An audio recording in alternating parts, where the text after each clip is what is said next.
Johnson, and this is focused on Liberia. Hit it!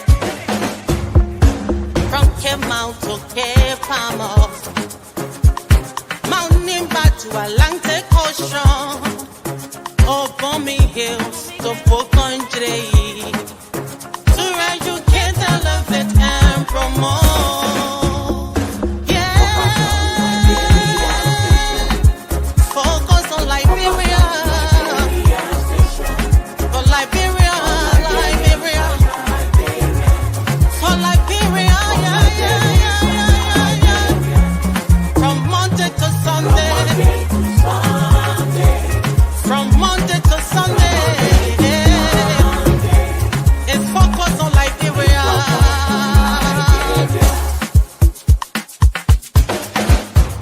Talk about home affairs. Hey. In diaspora. Current affairs. Hey. Reliable information. History. Ooh. Talking about culture. Yeah. Politics. Education. Entertainment. Yeah. Business. Sports. Advertisement. Articulation. Focus on Liberia. Focus on Liberia. Focus on Liberia. From Monday to Sunday. Focus on. Hello, ladies and gentlemen, and welcome to Focus on Liberia on FOL TV and Kia FM 95.9. My name is Dennis Ja, and we are broadcasting from Atlanta, Georgia. Also broadcasting from the studio right there near the Barclay Training Center in Monrovia. Today, we're going to be talking about the young people and employment or jobs. The young people need to have something to do. That's the way they can stay out of trouble and other things that will embarrass all of us. So we are glad to be here. Let me welcome our panelists here. We are joined by Jemima Seju Tue, who is joining us from the studio in Monrovia. Jemima, welcome to Focus on Liberia. Thank you very much, Mr. Dennis. It's a pleasure being here today. Go ahead, Jemima. Sorry. My name is Chimama Sejutue. I volunteer for the Mano River Union Youth Parliament in Liberia. I serve as the chair on the gender committee, and I'm a graduating senior of the African Methodist Episcopal University, where I study political science major and public administration minor. I've been into advocacy for a very long time, from the Children's Parliament, where I talk about children's rights, and now to the Mano River Union Youth Parliament, where I preach peace, nothing more, nothing less than peace. We believe that a society that is open, that is violent-free, is safe enough for everyone to grow and explore and live their dream life. So thank you. It's a pleasure being on the show. I hope this discussion will all be surrounding the fruitfulness of the young people in the country. Thank you. Amen. Thank you. Let me welcome also an entrepreneur. He was here in the States. He moved back to have his feet on the ground and do something that will benefit Mama Liberia. George Bala, I hope I don't butcher the middle name. Brunel Jr. Go ahead. Gabla Brunel Jr. Thank you for having me. My name is George Gabla Brunel Jr. As our host stated, I moved back home 2022 to get into agriculture. My background is in accounting. I graduated from Widener University in 2012. And I have my MBA in business process management from the same university. Once again, I came back home to see how I can help feet on land, as we say in Philly. I just getting these experiences and then using my platform on Instagram to share it with other people in the diaspora to encourage them to come back home. Yeah, thank you. Let me also welcome joining us from Minnesota, Emmanuel FTA. Welcome, Emmanuel. Oh, thank you so much, Dennis. My name is Emmanuel FTA. I've been in the youth community for a while. Like I said, basically, I was born in the YMCA. I spent a couple of years in the YMCA, went to the University of Liberia. Unfortunately, I shouldn't say unfortunately, fortunately, I had an opportunity. So I couldn't graduate from the University of Liberia. I moved to the US in 2018 to do my undergraduate at Wells College, where I got my BA in physics and mathematics. And after that, I'm currently graduating with my MPH in health data science at the University of Minnesota. And hopefully, will be starting my doctorate program, a PhD, for 2026. But my entire life has transitioned from a youth focus or advocacy, even though I still do it, to more of a researcher now, a data scientist. Yeah. Thank you. Thank you, Emmanuel. Let me also welcome another young person, Mr. Wilman Pele, who is also an advocate at the University of Liberia and is in Liberia. Welcome, Wilman. Thank you.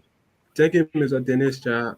My name is Wilmot Rede, and I'm a student of the University of Liberia. I'm studying economics and political science, and I'm also a youth advocate, a volunteer of two organizations, Hope for Youth Liberia, an organization which I co-founded along with a friend of mine, and then leading youth to foster transformation in Africa, Lift Africa.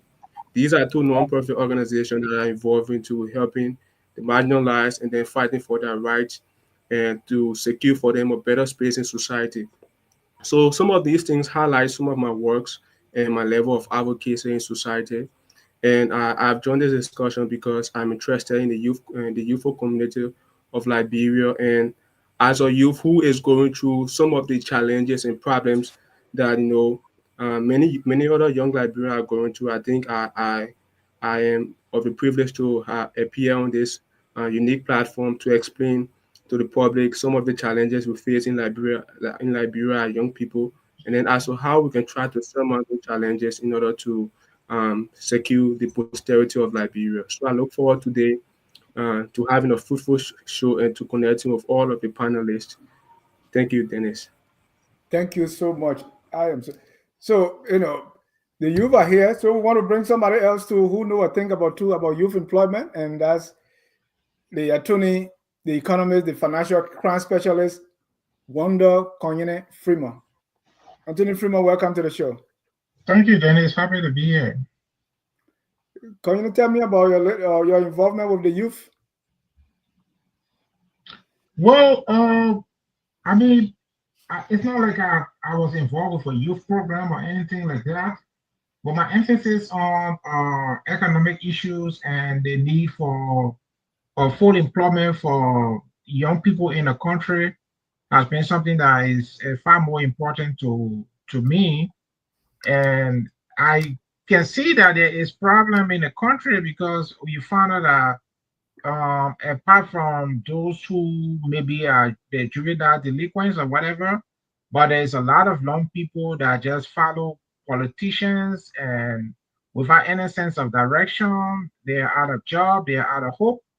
And as a basis of not having jobs and not having hope, these politicians are able to like redirect them in a sense or control them and make them to do a lot of things that is not good for them or not is it good for their country.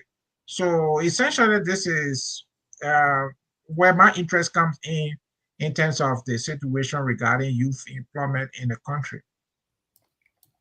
We want to welcome all our viewers from across the globe and live in Monrovia, Liberia. George, let me hear from you as you welcome our audience listening to us live on 95.9 KFM. Okay, Mr. Dennis, it's good to be here this evening. Thank you. Liberia has a youthful population. 63% of its population is under 25 years old, and of those, more than 32% are between the ages of 10 and 24. To unlock the full potential of its population, keeping its youthful population healthy, educated, and engaged must be our priority. Nearly 13 million young people in Africa are unemployed. But this excludes nearly 60 million other young people who are neither employed nor in education, the majority of whom would like to work but who face obstacles to searching for and obtaining jobs.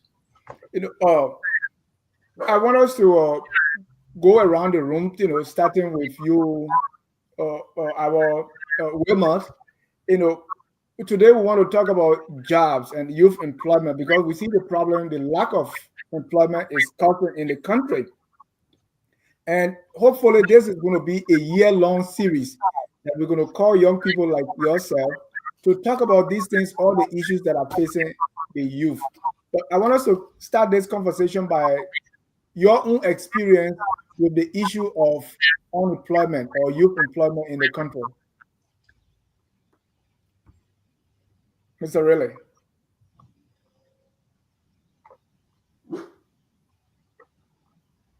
Wilmot, can you hear me? Oh, all right. Let me go to Jemima. Jemima, I know these are issues that you talk about all the time. Let's talk about the young people and employment in Liberia. What's your own experience? Let's say there's this thing that I always tell people in this country. I says, if a country would be recognized as one of the most developmental or influential area, it doesn't start with infrastructure, but it starts with the development of the mindset of its citizens. And that brings me back to your question. Because in Liberia, for sure, I would just tell you that for us to put all of these things you just said into place, we need to go back. Hello? Yeah, go ahead. We need to go back to all of the documents, the policies that were crafted in Liberia for young people that provides job opportunity, traveling opportunity, study opportunity for young people.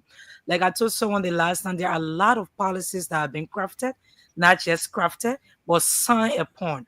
And these things are not acted upon because we young people, should I say, most young people don't love to read. We don't love to go behind the facts. So whenever some of these documents can be implemented to the core, then we come back to the issue of job creation for young people. Look at the Ministry of Youth and Sports that runs the cadet program. There are a lot of opportunity there for young people to get jobs, especially graduate from university, to get job, to explore for a few months before going to wherever they want to work. But I mean, you found this kind of an opportunity are limited to certain people. Once you are not in the cycle of certain people, you cannot be part of such opportunity. What happened to the young men who graduate from the bombing college and in bombing cannot reach to Central Morovia? What happens to other youth around, excluding the youth situated in Montserrado, who are struggling on day-to-day activities, or at least, should I say at least, they can find a way and means around. What happened to the young man that's sitting all the way in Bogongide, graduate, has a degree under his arms and roaming around the streets looking for jobs? There are a lot of documents I will tell you in policy that actually provide jobs for young people. There are a lot of entrepreneurship. There are documents I have signed to these things that government need to invest into. But we are not pursuing these cases with document. We have to show document that this document says that young people should have this certain amount of space in the entity. Young people should be involved in so and so things. I mean, with that kind of a discussion, then I think you are presenting to people that this document says so. We didn't create this document. You signed this document, and I think it's right that you add upon this document. Number of people need to be working the certain area. I mean, it's not all about the white collar job. People will say that young people only want a white collar job. There are a lot of entrepreneurship. There are school job opportunities. There are scholarship for people to go out of the country to learn and come back and be how you call it impactful to their society. But I mean, all of these things are not working. So there are a whole lot of gap when it comes to young people getting job, come to youth empowerment. I mean, it's a whole lot of discussion. So it's good that we can all talk about it. But my main thing is those documents need to be read and they need to be implemented to the core. Thank you. Josh, you went back to Liberia. What's your experience with young people working or finding something to do? My experience on ground, not to sound biased, I naturally compare a lot of things to what I grew up seeing in the U.S. And my first take on young people not having access to job opportunities here was the educational infrastructure. And just an example, I see how people celebrate when they graduate here. You see young people hanging out of cars, We end up sitting in traffic for hours. Is a big thing to graduate from school, but I don't feel like enough people are paying attention to the quality of the education that people receive here and whether or not that education is transferable in the sense of how can you compete globally. I see an issue here in Liberia where we don't look outside of our community and we don't recognize that the world is moving forward and we need to have institutions in this country where our young people are able to compete no matter where we send them. And we also need to, I think, focus on bringing in people from outside to help us build these institutions. For example, where I'm at in the bush, I made it a thing for me to make my farm as comfortable as possible because I believe that if the environment is conducive for people outside of your area, you're able to bring people in who can actually help advance and put fire behind the development, and you'll see things move forward. So, as far as opportunities are concerned, that's my experience with it. And then I also see that there needs to be more of a focus on value addition. And I think we focus too much on extraction here. And when you're taking resources out of a country and you're not creating value chains and you're not practicing or asking for a share of knowledge or expertise in which the youth can take advantage of these things, even if it's through training, then you end up with a generation of people who are just running in circles. If they do get jobs, they're not jobs that they can necessarily grow in. Thank you. Wilmo, can you hear me now? Yeah, I'm getting you. Can you get me? Yeah, so Wilmo, let's talk about the young people and jobs in Liberia. Are young people in Liberia working?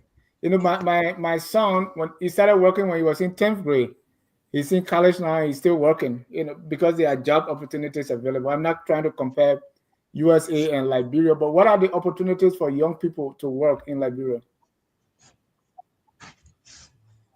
Well, the opportunity for jobs, most especially for young people in Liberia, I think it is scarce. The job market is scarce because most of the young people do not, first of all, have the experience to occupy some of the jobs that are being advertised, through publicity and other means. And also, we are underqualified for those jobs. As a student of economics, I consider unemployment to be a situation wherein a person has a qualification, a person is willing to work, and a person is seeking job but cannot find one. So if a person lack any of those qualities, it means that that person is now unemployed. So now in our Liberian society, many young Liberians, they have that urge to want to, look for a particular job to do in order to earn living and in order to support themselves. But they lack qualification, like I said before, and that is a very big hindrance to the job market, most especially for young Liberians. And that has been primarily due to the lack of, quality education provided for many young Liberians. For instance, at the University of Liberia, I'm not trying to denigrate my institution, but most often you find out that people who are doing biology and chemistry at the University of Liberia, they do not have the practical skill to actualize what they are being taught in class, the theories that are being taught in class. For instance, you will tell a person that if they make sodium and chloride together, it will lead to salt, table salt. But that person does not have the visual, knowledge of mixing sodium and chloride, for it to give them salt. And so that person do not have that vast experience as compared to, other people in some other area and spaces. And also, I think some of the vacancies that are put out in our communities, they have, a lot of requirements. You will look at somebody that's still in college pursuing their education, looking at the scarce job market in our country, and then you're asking for 5 years vacancy.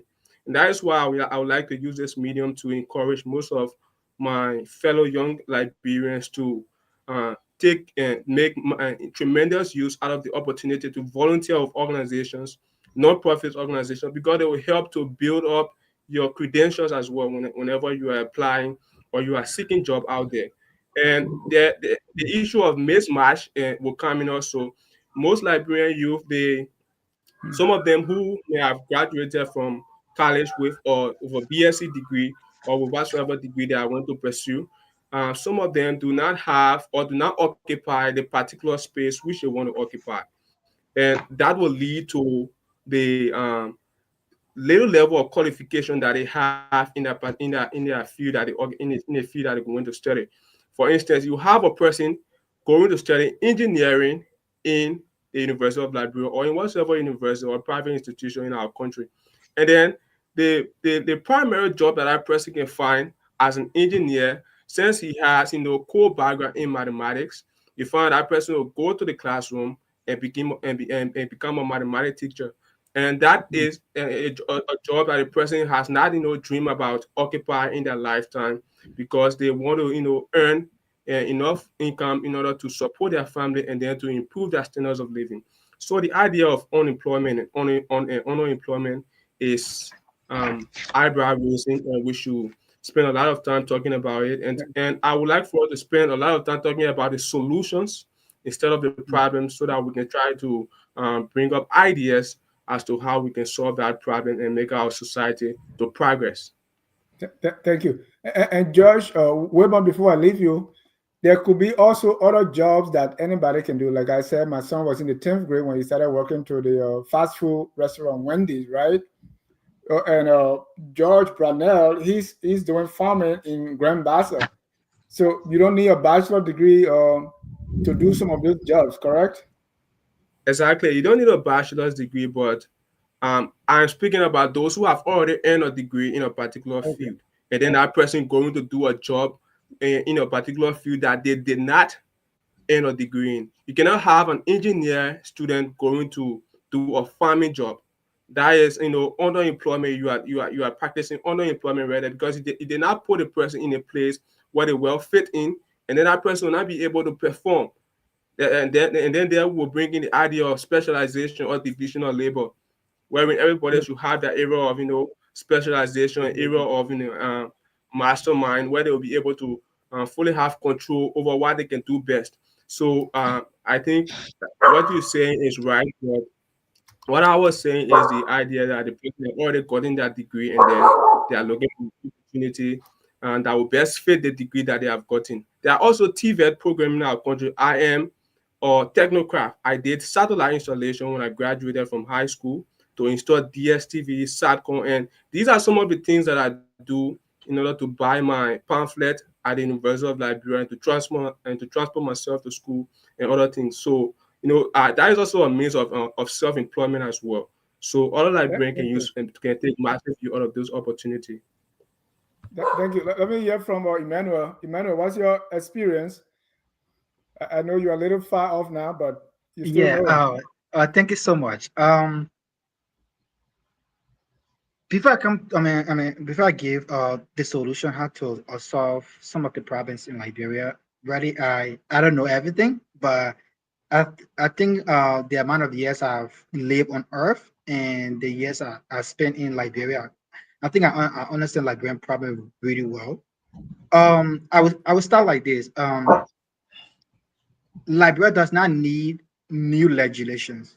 Liberia need leaders that will exercise the will to implement the legislations that are on book. It could be the current, group of leaders. It could be the new folks that will come over whatever time. But I think Liberia needs leader that understand exactly the plight of the Liberian people. So I will start like this. Everyone said almost everything, but I think we need to look at the solution right now. We'll come to the solution. Let's Yeah, talk about what exists first. yeah. So being in Liberia and also as I'm out of Liberia, I think there are a few things holding Liberia back. Look at let's talk about unemployment and that stuff. But I think leaders after leaders understood the way to control. You see, in politics, when people are educated, you will not be able to control them. So because democracy is built on the majority, uh, politicians have masterminded the act of keeping people ignorant. So the more people are uninformed, the lesser they make sound or right decisions. So that look at Liberia, right? We have over 60% of young people, probably below 30 years. If out of that 60%, if you have like, let's just say, assume that 3.5 million young people in Liberia, right? I'm estimating, even though I'm a data person, but I'm just giving an estimate. Assume you have like 3.5 million young people out of the 5+ billion people in Liberia, and you keep 2+ million people uneducated. Definitely, those 2+ million people continue to vote you. The only thing they need from you is Bryce, or maybe campaign shine, and or maybe employ one or two people that have the loudest mouth to talk or fight or insult on Facebook, and then you get elected for maybe 6 years or 9 years. So that's the pattern of Liberia. Of the country Liberia over the years. So that's why you see we elect leaders that don't understand what they need to do. So coming to the infrastructure aspect, when I graduated from high school, first I wanted to do physics in Liberia. I I went on. At the University of Liberia. Actually, they still have the EB building. Maybe they have demolished it, but I went at the University of Liberia, Finnick campus to be precise. Um, I was shocked when I entered the physics lab. I hope that lab is modernized right now, but I was shocked. I got angry because it was not up to standard. Someone that came from high school, vibrant in, love mathematics, love physics. I had to pivot to do geologic in the university, right? Um, Even though the geologist department was not up to standard, but it was kind of better. But at that time, because everyone was like, okay, we want to do exploration or like get oil. We want to do this, but forget to understand that human capacity building is so important than just infrastructure. Because if the people are not uh, developed mentally, physically, they will destroy everything. So they will be easier to they'll be easily manipulated by politicians. So I think we need to focus more on human capacity building. And as we move forward with the discussion, as I said, I have a couple of solutions that we can work through. And I hope this discussion will help our politicians. Even though I usually tell people, like, I used to be a politician, I'm not a politician anymore. I'm like more into research and data science. Right? Yeah. So thank you. Thank you. Anthony Freeman, if you can sit up a little bit so I can see you. Anthony, uh, uh, we what has been the impact? I know Emmanuel started talking about that already, but if the youth not employed, they're not working, they're not busy, what are some of the result of that scenario in Liberia currently? Um, I think a lot of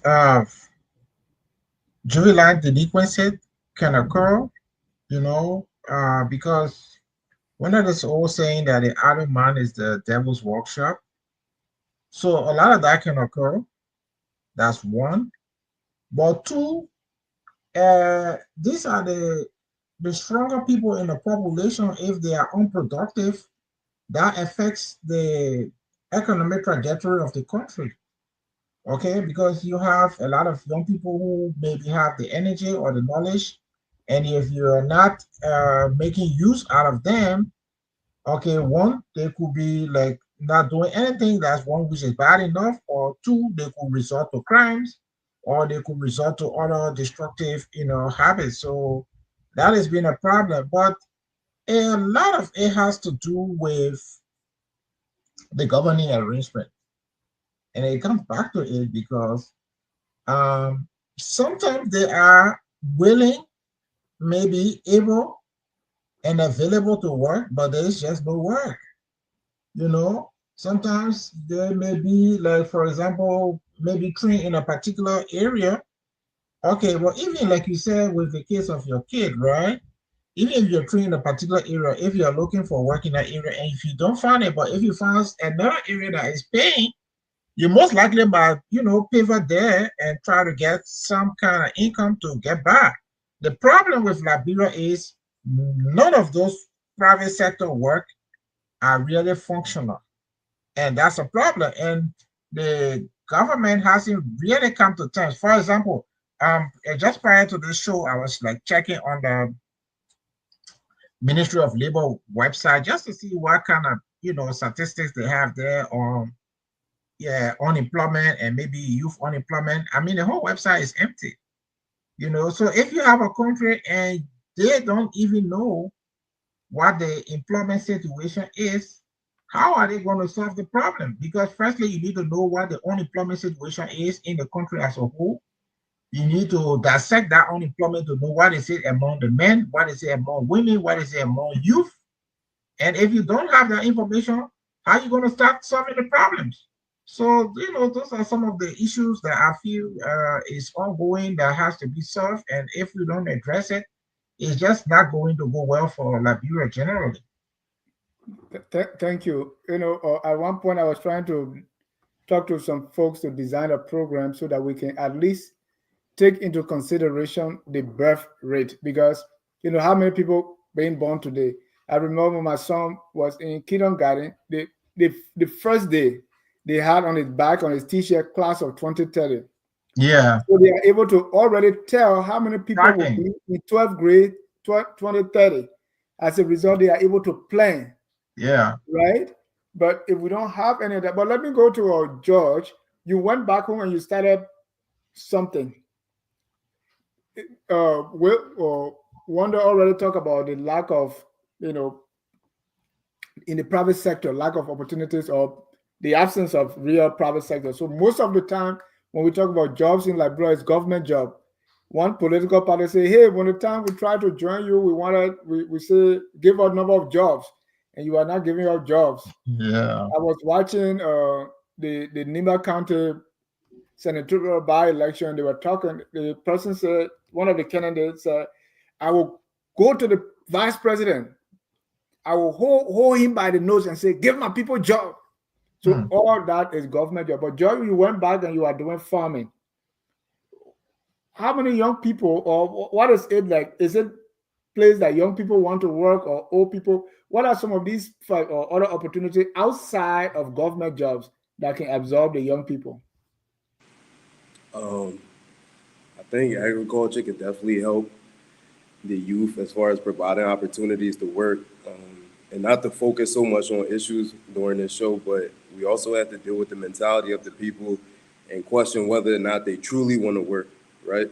Um, Recently, I was thinking about a call to action as far as people in the diaspora trying to hold back the funds that they send over here just to see if it's going to make the people on ground become a bit more serious when it comes to making election decisions, or once again that longing to work. I mean, people can tell you, oh, I want an opportunity, I need help, I want to be able to do XYZ, and when you give them the opportunity, they don't necessarily do it to their fullest capability.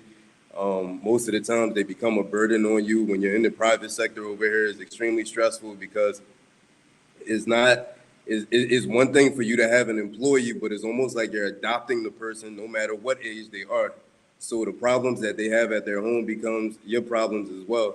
And all of that rolls into the output, their productivity. So um, it bubbles down the mentality again. I want to say that, yeah, our people want to work, but through my personal experience, what I'm going through on a day-to-day basis, I'm happy to find two people that want to work, and that's if I have 100-day laborers on the farm harvesting rice. I mean, remember I tried to implement a process just for them to be a bit more productive and efficient, to help me help them. And I mean, you can provide the opportunity, but once again, it's just like once they get the money, they're not consistent. Not everybody, a majority. I don't want to badmouth Liberians, but a majority of the people aren't consistent.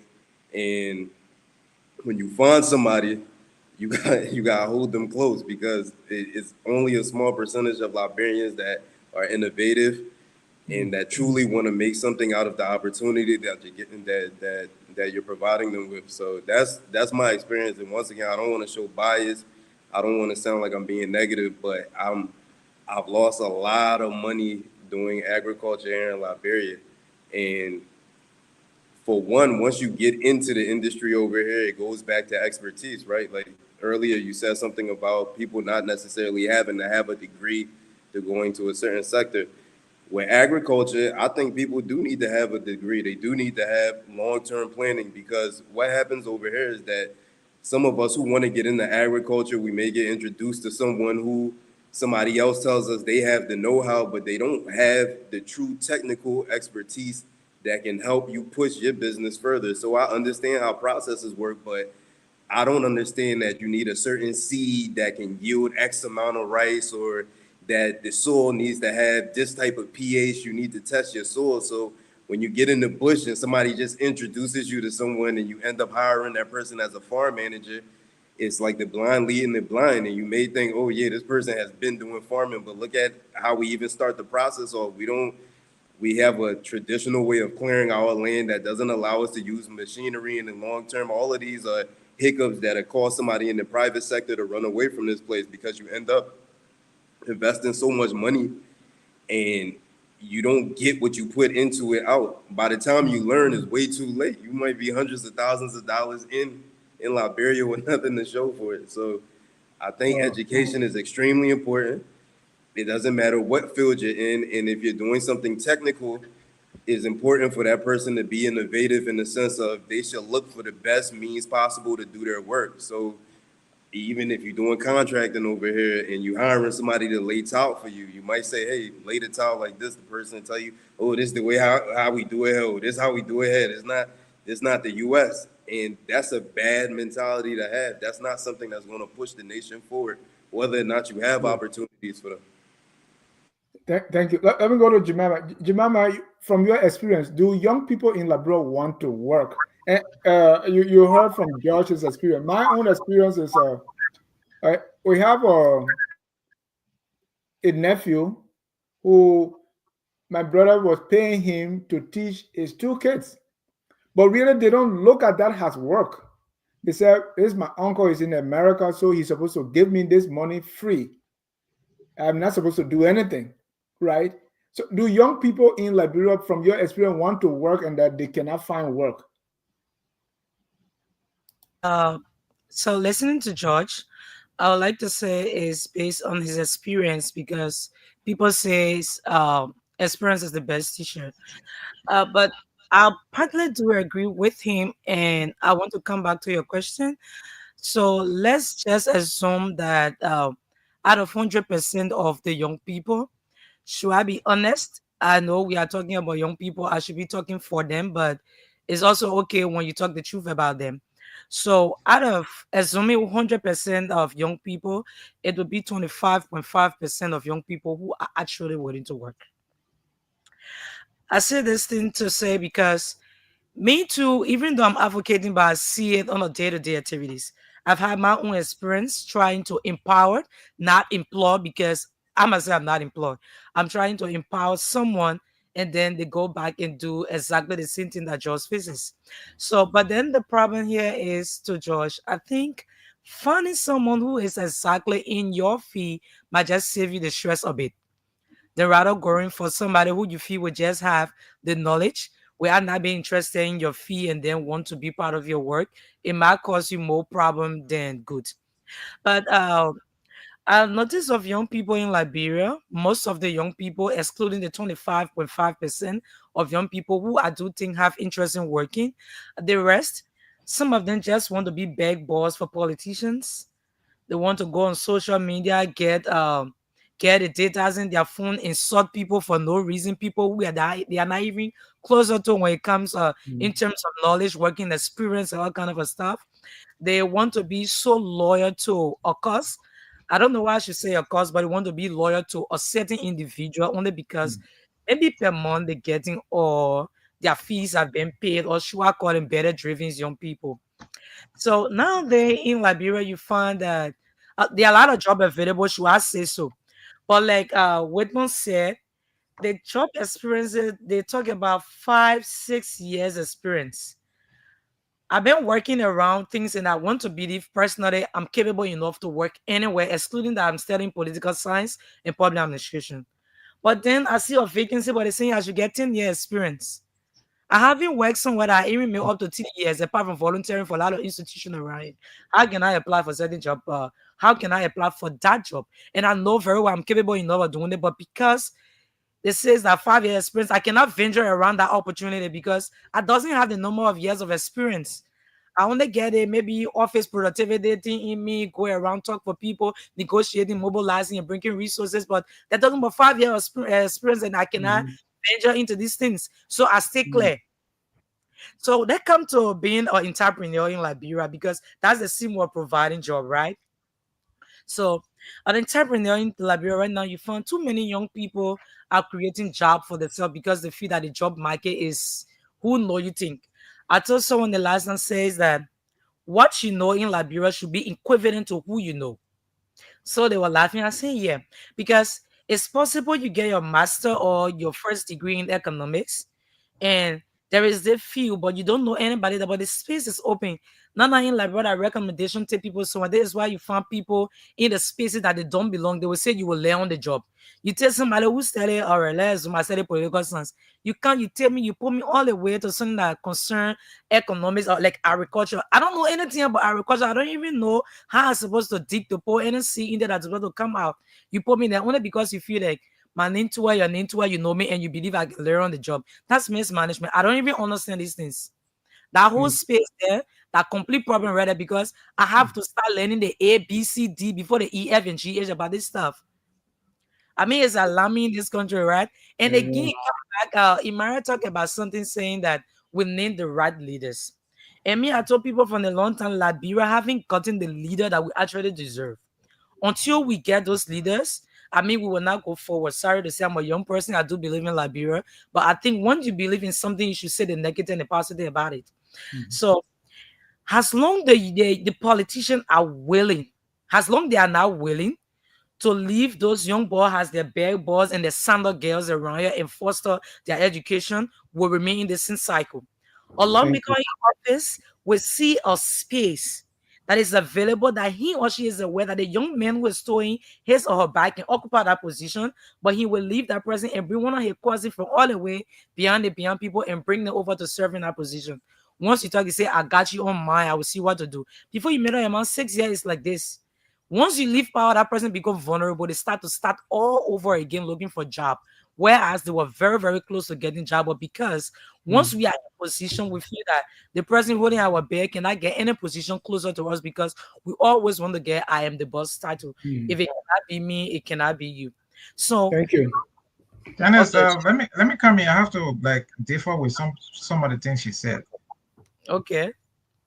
Yeah, it's good to have the only lady on the show, but that's not a free pass. Yeah.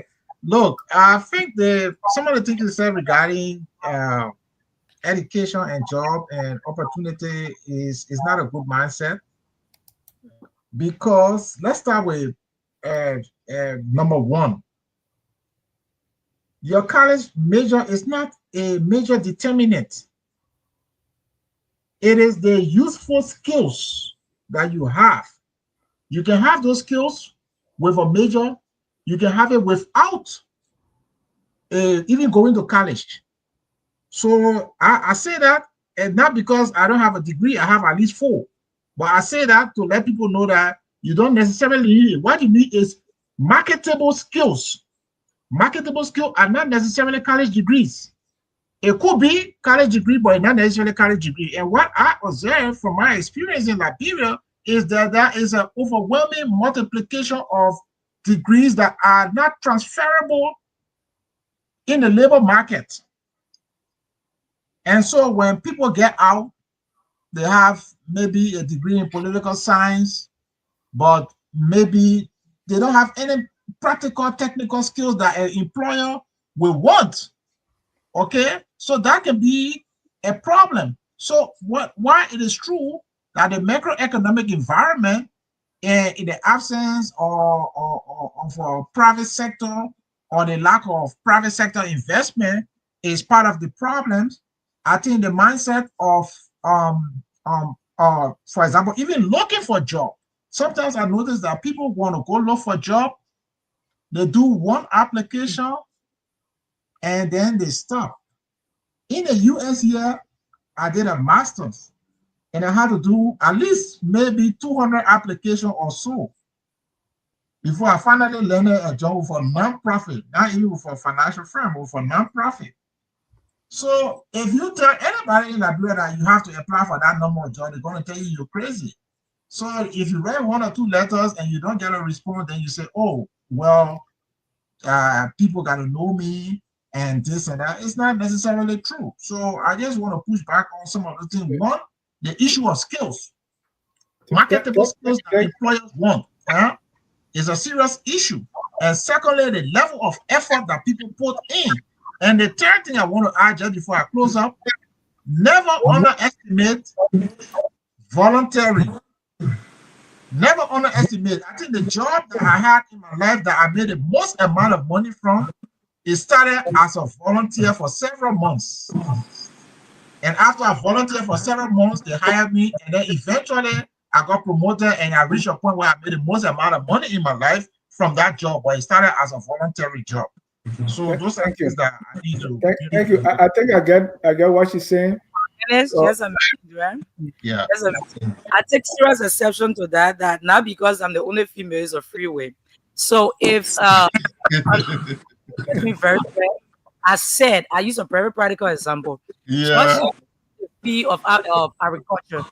Mama is studying political science. Even my technical skill is basically around institutional growth. I have no idea absolutely when it comes to agriculture. George cannot take Jemama and put me along his agriculture firm and believe that it will grow with me. I have no idea. So what am I bringing to the table when it comes to George? So I'm trying to say people are misplacing people to various positions that don't have the practical skills. You cannot take your mama who's studying political science and all about institutional and came to agriculture. I will do absolutely nothing. I have to say from A to Z. That's why I say I'm not saying that you don't have to have the practical skill, but you cannot take me to put the George era. I mean, I'll be doing more harm to George than good. So that's why Thank you. And as I understand the perspective two of you coming from, both of you are correct, right? So people can still be misplaced, but there is our school system. It will come back to our school system, how we're training people. When I got out of community college here, and you're writing even your resume, they will tell you even you were in class and you were writing the names of noise makers.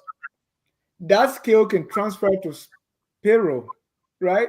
So there are ways that you can train people to market their skill, but we don't have that. I was talking to somebody too in Liberia and say, I said, what's the temperature? And she had no idea what I'm talking about. I said, but we in school we studied this. Temperature is the hardness of coat. So I said, look on your phone.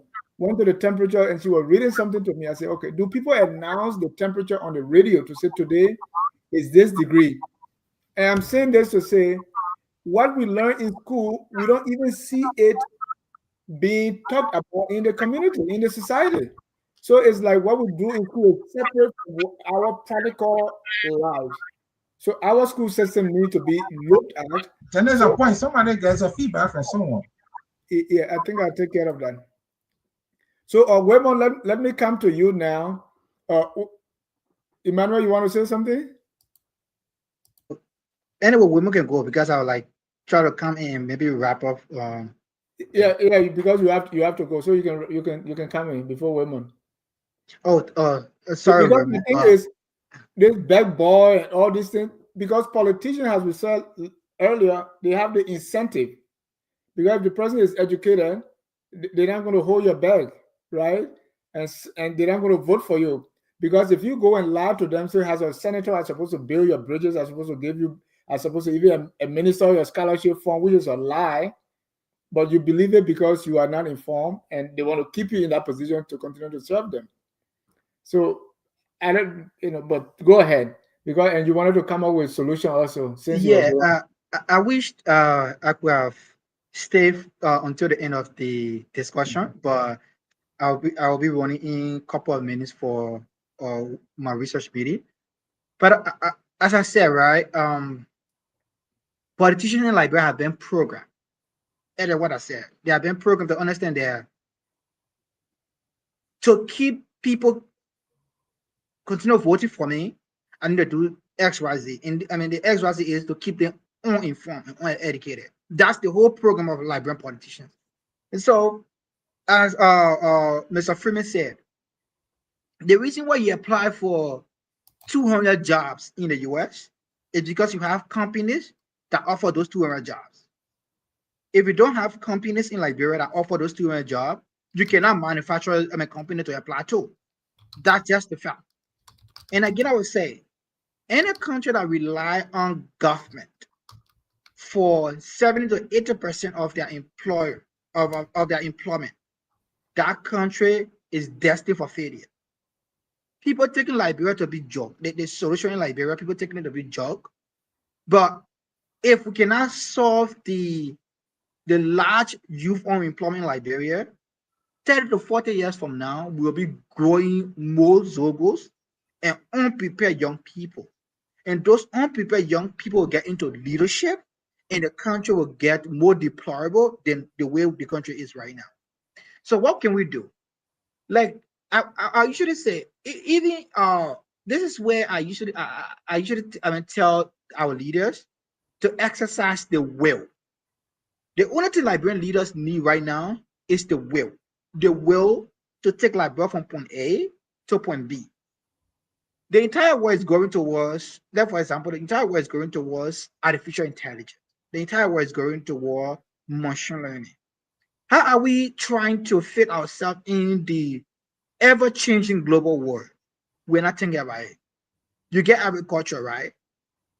For example, AI and correct infrastructure development can improve agriculture. How can we utilize that skills? What can the government do? The government can come out with policies to say, we put Liberia first, we put Liberian first. If a company is coming in Liberia, just for example, Emmanuel is bringing a company in Liberia, like a government go out to solicit for a company to come to Liberia. You can tell a company, say, you can come to Liberia if you employ a certain amount of Liberian and manufacture your goods or some of your products in Liberia, you get a huge tax break or tax cut and get XYZ benefits. Instead of telling company, you come to Liberia, you give politician or lawmaker back pass, and you get your dues fixed. For example, let's look at, I don't want to get more political, let's look at, for example, LAMCO. If our leaders had the idea that 10, 15 years after LAMCO, Liberia will be the still Liberia as before LAMCO, we could have instituted a policy that LAMCO, the Liberians within the vicinity of LAMCO could have benefited. I visited Blue Lake in Liberia. Very deplorable in bombing. What did the people of bombing benefited from Blue Lake? We cannot show it. We go to Firestone.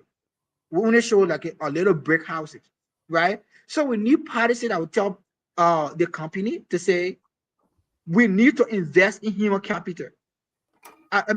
For another example, when Japan were hit, when the two cities of Japan, Hiroshima and Nagasaki, were hit, right? You know what Japan did?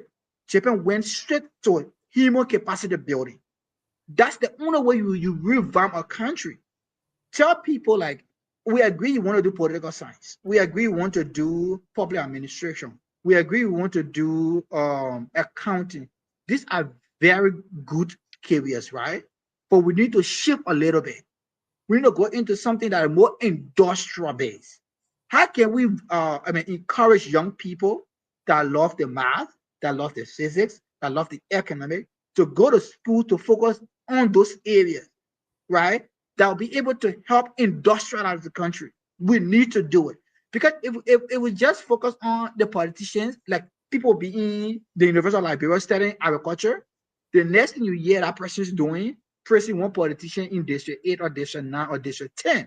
The only reason why that person pressing that person is because they want a job. And what's the job that person going to get? A PR. And at PR, maybe they're paying that person 200 or 300 US per month. That person money is big. That particular person, that particular individual does not care what happened with the country, because they know they're getting a 200 and 300. They can get a regular scratch card. They come on Facebook to insult. So we need to get away with the self-centeredness of ourselves as leaders rather, and focus on more human capacity building. That's the only solution of Liberia. Thank you. I don't want us to, Waymon, let me come to you now on maybe, because if we are operating in an area when the economy is bad, I mean, more or less, there's just nothing you can do. If we take maybe 90% of the money in the country and just people take pay, people who will worship as Lord and Savior, right? I mean, there's just nothing you can do about it. If the road from Monrovia to my hometown in Sino is not paved, I can't get there. The people can't, they just stuck up there. I mean, what else can you do? Right? So sometimes we beat on the young people, but if the conditions are not created, if the curriculum is not changed in a way to train people to solve the problem, because education should be able to solve the problem that we are faced with. But ever since, with all the water in Monrovia, we still don't have clean drinking water. In America, here, the road, the river that passes through the town, that's why everybody drinking, right?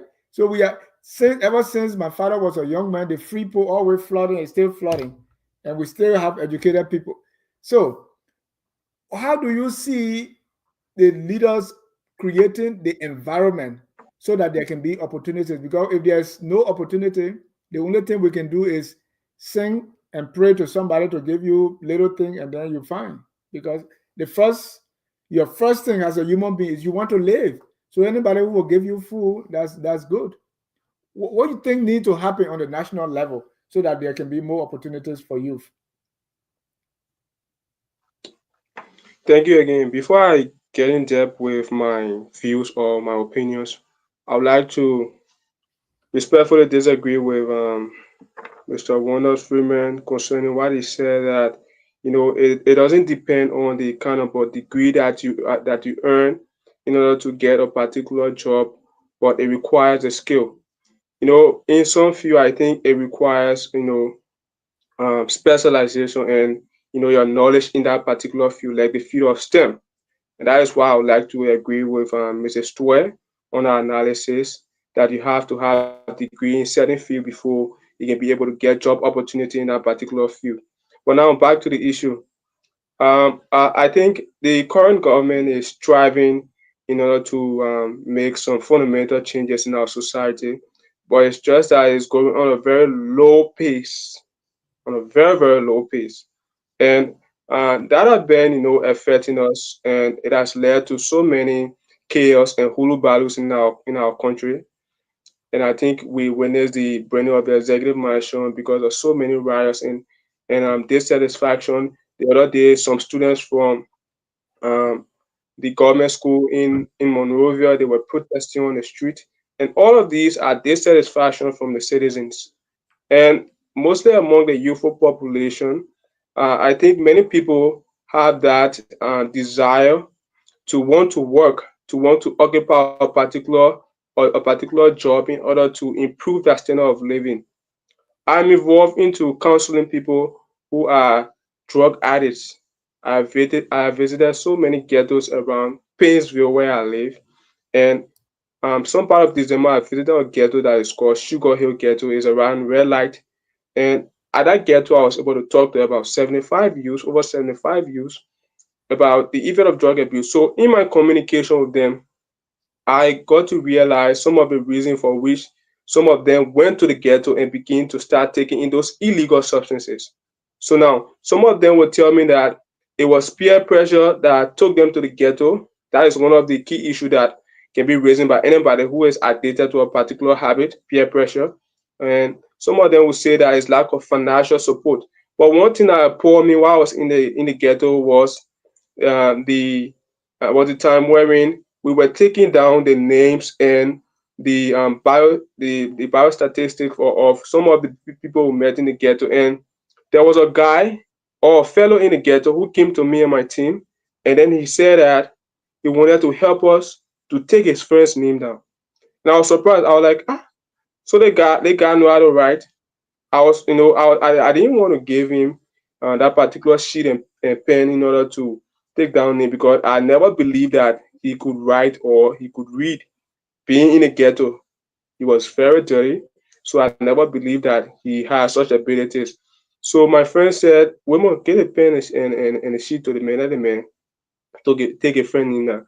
And then I gave the pen and a sheet to the guy, and the guy he began to write his friend's name, and he was the one who even helped us to catalog all of his friends' name in the ghetto. So what I'm trying to say here is that we Liberians we have that um, exuberance to learn. We have that desire to go to school, but there is not enough environment. There is not good learning capacity. Our curriculum are outdated, and then our leaders they squander our resources. They squander our resources. They move about in lucrative cars, in lucrative, clothes, and they use our resources and then they make their pockets deep.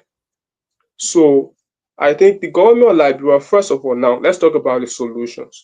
Yeah, but you The keep government of voting for them. Liberia, Wait, man, before you go, the people that you're talking about, you keep putting them to power. You carry them on your hair, rain or shine, and you in fact one guy by the time I said something like Jemima said, the man insulted me, little boy who can be my nephew's son.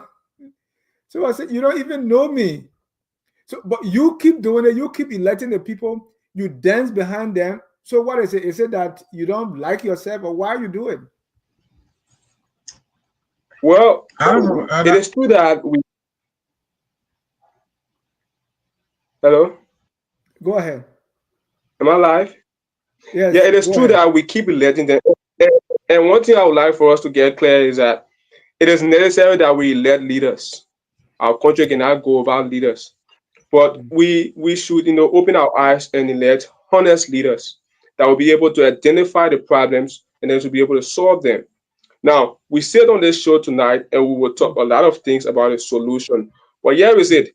In order to bring those solutions into practical reality, it don't happen. And the government library alone cannot carry all of the burden. And that is why I would like to bring in another ideology, the idea of public-private partnership. That is an idea in public administration, wherein the government will be able to partner with the private sector of our country in order to create environments for the citizens. And some of the Liberians also that are in the diaspora, I think they need to start to take the initiative to create programs to establish programs in Liberia to establish learning centers in Liberia, and that is where I will get credit to a Liberian who has lived in Canada in the diaspora for a very long time. He is one of the Liberians who is making tremendous impact in our society right now. I don't know him from nowhere, but I'm a direct benefit of the thing that he did, that he is doing. His name is Leo Johnson.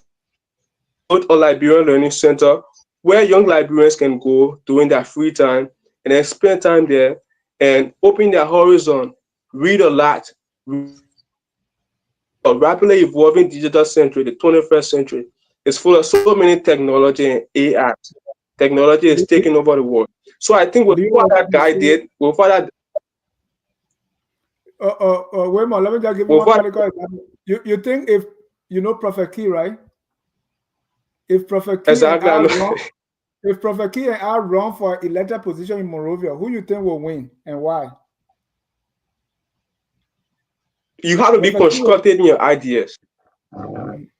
Mr. Dennis, I think you have to be constructive in your This ideas is in a order very to win. simple question. This is a very simple question. It's a question of yes and no, and then give reason. You can't evade it. This is not Wait, like now, a. let me give a No, but reason. I mean, the question is so simple for you to kind of dodge around. It say 1-2, who will win and why? You either answer it direction or you say, I don't want to answer that question. Let me take it this way.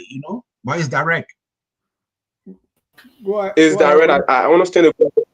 I understand the question clearly, but I need to lay premises in order to answer that particular question.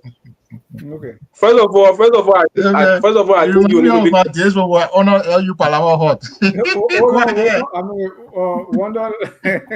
Go ahead. Go ahead. First of all, I think you need to be constructive in your idea. Prophet Key was a contestant in the current senatorial election that is going on in Nema County, right? But he was dropped out of the race because of his foul language, his language of No, consistently insulting and that everything. was not the But So that's reason. not in my true. That's That not was not the true. reason or he in was my kicked out. Yeah, firstly, correct it. That's one not of, true. that was one of the reasons. There No, were so no, that was many not. reasons, That was but not that a was reason. one No, of the no, reasons no, that was not a reason. when, They say he presented that I didn't false say that was document. a primary reason. Mr. Freeman, It Mr. was not even Freeman, a I didn't secondary say reason. that was one of the primary reasons. I didn't say it was a primary reason. I said that was one of the reasons. I said it was not even a secondary So, reason. as I was saying, and that's why I said reasons. So there were so many reasons, Okay, and go then now ahead. that was one of it. So in my point of view, I think Mr. Dennis Jar, I will vote for you because maybe your ideas may be constructive. And there was a particular show that I watched recently, and then they were comparing the communist system to the democratic system. And then one of our ex-warlords, his name is, I think, Mr. Carlo, he said that many people accuse them of following the communist form of government during the 80s, and they wanted to bring them to Liberia, and that was why the American got angry and they started to do all sort of things, and it led to our civil war and so on. But what I think and what I enjoy from him is that it doesn't matter as to whether we encourage communism or we encourage democracy. But what matters is that if the communists will be able to build our port, if the communists will be able to construct our roads, if the communists will be able to develop our educational system to equip our children, the young Liberians, with all of the necessary skills they will need to build our country up and to make our country to gain a reputable place among the 54 countries that are in Africa, we should give them a Thank you. chance. Thank And you. if Prophet Key, right? If Prophet Key bring construct, let me conclude on this. If Prophet Key bring out constructive ideas, and I found out that he is developmentally oriented, I think I will have no choice. So Thank you. it depends on the ideology of Mr. Dennis Jar and Mr. Prophet Key to convince me to vote for the person I want to vote for. Thank you. I don't think Jemima agreed with you, but let me go to Branell. George, you wanted to say something before. The picture remind me of our days on UL Palawa Hut. Wait, We wait, just wait. have all those long-winded discussion. I mean, yeah, a very direct question. You just answer the question. No, he said it depends. So I get it. Yeah. George. Yeah, so Um, that All right, George. Wait, the lady first. She started talking already. Go ahead, Jemima. brings me to the question he asks why we elected those same people. And then you ask Brother Whitman a simple question that would just be yes or no and again give the reason Hmm? why. For me, I would tell you for free if you put Mr. Dennis Chai and Prophet Key here today. There's no need to go back to the Sandy Society or Poor Society and beat the drum. Prophet Key will definitely win Dennis Chai. One reason. Prophet Key has been known to the young people from the social media standpoint. They know him not because he's capable enough of doing anything else, but because he count the media to say so many things that I would not like to say here. So you have more people following the negativity than that of the positivity. So no matter how Mr. Jack can craft his ideas, even put it in the plate for all to choose, young people, me, I will not be there, excluding me. A lot of young people who we want to believe that are very, very conscious enough will follow Prophet Key. The instance about the thing that Whitman said about Prophet Key, that's not the reason why the NDC took Prophet Key. Because take the instance of Yege Koluba. Yege Koluba being in certain sense, and then they gave him chance to rerun, and then he won the elected seat again. But Prophet Key has issue with neck. But go back to the country right now. I think you saw a video circulating the internet. People know him very well, but you see those youth who are jubilating around him, there are people who are willing to vote him despite they know what he does. So I think is The one issue about voting elected official here is about how popular you are. We don't care about what you bring to the table. You see the issue about communism and how you call it and democracy. Let us not go there because I do political science major. It's very far from Liberia. None of these things are practiced in Liberia. The only time we understand that we are under a democratic process when they say to tell or handle to tell majority vote or the majority carry. That's the only time we understand that we're under a democratic environment. So we shouldn't go there. So that answer there. God Dennis, people will not vote for you. Yeah, they will vote for Prophet Key because Prophet Key is popular for being very, very, I don't want to say on the internet. So definitely they will go for the man they see, then the idea that they know that can push them. So that's it. So at the end of the day, what do we expect? We So I expect the want, same thing. exactly. Mr. Brunel. Yeah, I wanted to say respectfully, there's an undertone of inferiority here in this country where our people will see a qualified individual and automatically not relate to them. And that's the reason why they'll lean towards someone who's underqualified and push them to be in a position. And is also based on selfishness as well. They might have a personal relationship with this individual, so they just know, oh, when this guy gets there, at least I have someone that I can lean on and ask for something and go beg when I have the opportunity to. That's why I wanted to say it's important for people in the diaspora to kind of pull back on the amount of money that they send back home, because people over here aren't acting like they're suffering. They're not making decisions like they're suffering. They're making decisions like they have a lifeline, they have a backup plan where if it does get bad, they can always reach out to somebody outside of Liberia or somebody in a higher position and get $20, $5. They get them through a couple of days. They don't really have to depend on their decision making to make things better. That's why this whole country just kind of operates like a welfare state when you look at it from that standpoint. Yeah, and and I can't blame the politicians, because if you're already not, and I'm not speaking about every politician because I don't want to get political at all, but if you're underqualified and somebody's pushing you and you looking for your opportunity as well because you're broke, I can't blame you for how you behave when you get that opportunity or when you get placed in power. Once again, I have to blame the individuals that push you there. I'm not even of the belief that these people want to keep individuals dumb in this country. I firmly believe that these people aren't suffering enough to see the importance of them pushing themselves, of them picking themselves up and moving forward and looking outside of themselves and seeing, hey, the entire world is moving on. I can give you an example. I have a kid that I sponsored to go to school to be an electrician out here. And after I paid his tuition, he came back and he said, because the slang here is dad, which I hate, but he was like, oh, dad. And this guy might be like 8 years younger than me. Oh, dad, can you give me transportation?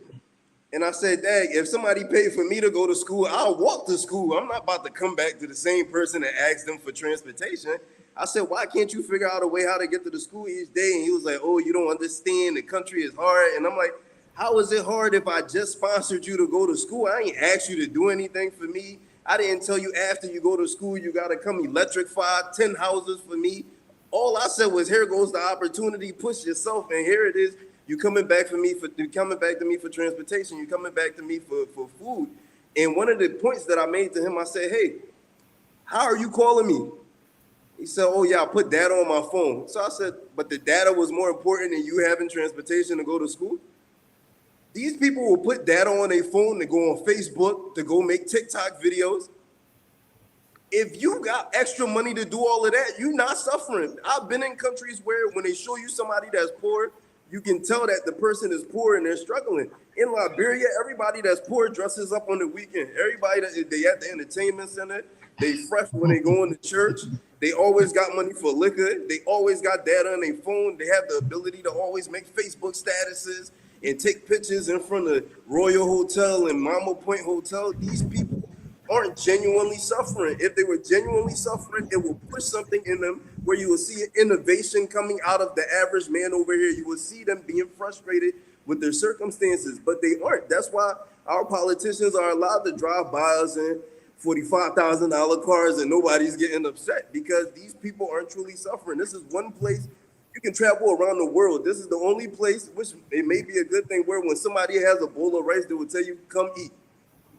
I can bet $1,000 right now. You would never step outside of your community and run into somebody who tells you, "Oh, doctor, I haven't eaten since Tuesday and it's Thursday right now." They will all say that I haven't eaten since this morning. Everybody can eat here every single day. So that's something that we in the diaspora need to keep in mind when we sending money back home. Because if I'm sending you money from the US and you're not making the proper decisions with your right to vote, since I can't vote at the embassy if I'm abroad, right? Then you're doing me a disservice as well. You don't care whether or not there's a country for me to come back home to. And every Liberian has the ambition, they long to come home and settle down. But we're investing in you, we're investing in the people, we're investing in our family members, and they aren't making the proper decisions for us or themselves. So that's what I wanted to say. Thank Dennis, you. I want to I want welcome. to, I yeah, want to welcome Mr. Sie, who joined us. He's the host of the Hour of Politics, and I can see that he's taking it in. So let me give you 30 minutes or 30 seconds or wonder, and then Mr. Sie will come in. yeah. Dennis, part of the reason I came on this show is the emphasis on skills. And I want to emphasize it because I don't think some of the guests taking it well. As somebody who has multiple degrees, I am not saying degrees are not useful, but I'm saying skills are far more important. Let me tell you what I mean by skills. Take a degree of maybe economics or accounting. You got it, but maybe you don't have data analysis skills. You don't have writing skills. You don't write well. You don't have like speaking skills. Public speaking skills. Anybody who has those skills, it is possible even without a degree can get by compared to you who has the degrees, but maybe you don't have computer skills, data analysis, quantitative skills, public speaking skills, writing skills. That's what I'm talking about. And I'm from Liberia. I spent a lot of years in Liberia. I'm telling you, there is an overemphasis on accumulating degrees and not skills. So you meet people who has degrees, but when you interact with them or if you ask them to do something, they can't even do it. Like I was working for a commercial bank, right? And my assistant, I will ask him to go in the budget and get me a specific figure or something. And he is not even able to go in the budget. Somebody with a degree in accounting, he is not even able to go in the budget and go to where I want this information from and bring it to me. That's what I'm talking about. So nothing about you not having your degree, but skills is a completely different thing necessarily from degrees. You may have degrees that are fine, but it's very, very important for you to have those life skills. That is what employers are looking for, those critical skills. Thank you. Ladies and gentlemen, if you are just joining us, we are discussing the young people and jobs in Liberia. I believe most of the time, if we have jobs, even the idea of many things will go away. If the economy is good, a lot of things will go away. Where I live, I'm not united with my neighbor. I don't even know his name. Both on both sides of Yeah. my I don't know them, but we live here. Nobody battled their friend. We don't have to unite, like they say, reconciliation or do anything else like that. The economy is good right now. Or the president, a lot of us don't believe what he's doing is correct, but because it has not really affected people pockets to the extent, that's why people are still not paying attention. So when the economy is bad, everything else goes in the toilet. Mr. C, and we'll soon jump on solutions, but I want to give Mr. C an opportunity to chime in, and then we'll talk about the solution. What can we do? If you want to join the conversation, you are in Liberia. The numbers are on the screen 0777-959-959. If you are anywhere in the diaspora, call our conference line 605-313-6004. The code is 791-403 #. Mr. C, we talk a lot. I want to hear from you.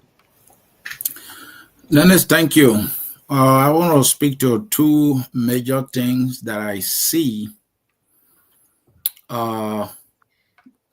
that we're not paying attention to, or if some people do, the nation as a whole collectively, in terms of majority of the people, may not be paying attention to.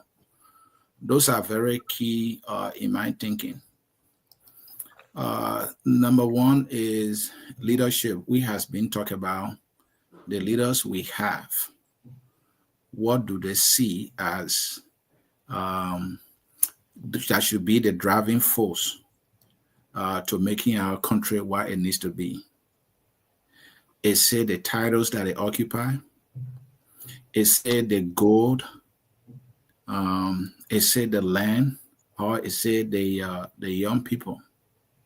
You know, if our leaders come to understand that of all of the resources we have, you know, to make our country what we want it to be, is the youth of Liberia, and putting the emphasis and the focus on them, then we will begin to get somewhere. And it shouldn't be that, oh yeah, the youth, because that is the lip service they give it. The youth, you know, becomes important to most of the leaders during campaign time, because they know that the youth constitutes the highest voting population in our country. And you know, I mean, you take it from the political parties example, the people that fight for these jobs, right? Look at the youth. What kind of training do you know any political party is providing for the youth? Do they have mentorship program for the youth in their political parties? Let's start with that. Are they even training them how to debate? Are they preparing them to say, look, this is how you write a research paper. This is how you craft a debate. Do they even take down the stage, look, you debating the person, this is your topic, you're debating. These are the people that are going to represent us tomorrow. Konyini is right. The idea of degree, I'm a big fan of people having degrees. You know, one Liberian I admire the most is Dr. George Clequier. I've read most of the prominent Liberian CV. The man's CV is up to 16 pages. It is not just the number of degrees he's earned, but the experiences, the places he worked. But that man is the guy is humble, but not leaving the point. So the other thing I want to come to is, Dennis, young people are talking about the one job, but give them responsibility and see how they behave. We are focused on Liberia, now putting some of our staff on the front page. You know, we give them opportunity.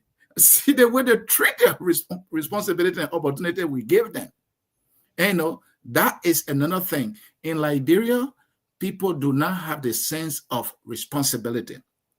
I was in Liberia recently. We went to a restaurant. We got there, my friend and I, and the sister we met there, her face was so frank or tired, you know, and she couldn't greet us. She was not smiling. She didn't welcome us. And I said, sister, what are you doing? You're representing our country. We could be somebody coming from another country. Is that how you would behave?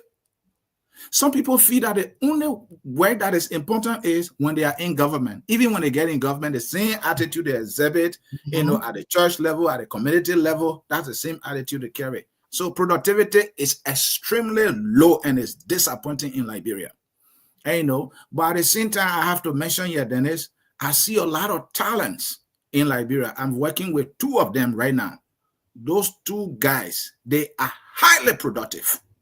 If I give them responsibility, they will deliver. They can speak, they can write.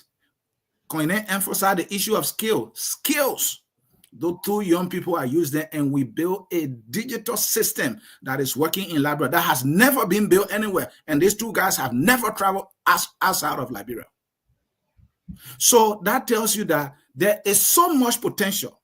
The young people in Liberia, they are smart. They need leadership, they need support, they need mentorship. And then Liberia will be able to get somewhere. But our leaders, 99.9% don't see it that way. You're muted, Dennis. Let's talk about the solutions. I think we talk enough about what the issues are. And George, when you were talking about being called dad, and then the person you working with you, they want you, you know, we're doing our work, this professional work, but then they bring all the problem because you are now the daddy. Where does that mindset come from? I don't know. Is the post-war mentality that we still feel that we need an NGO in our lives? I don't know, but I don't want to complain too much. Let's talk about the solution. Wilmot, How do we solve the problem that we so eloquently discussed? Well, one of the solutions that I can come up with and that I know that have practical implication on my life as a youth in Liberia is the idea of investing in the TVET sector, technical and vocational educational and training. We should be able to invest in the TVET sector like the Mr. Freeman said. Many Liberians used to have, need to have that skill in order to be able to compete in the job market. As I said from the inception of this show, I am a satellite technician. I do DSTV installation, SATCOM, and all of those other satellite. So it has been helping me a lot. It has been instrumental in ensuring that I be able to cover up some minor cost for my education as a student.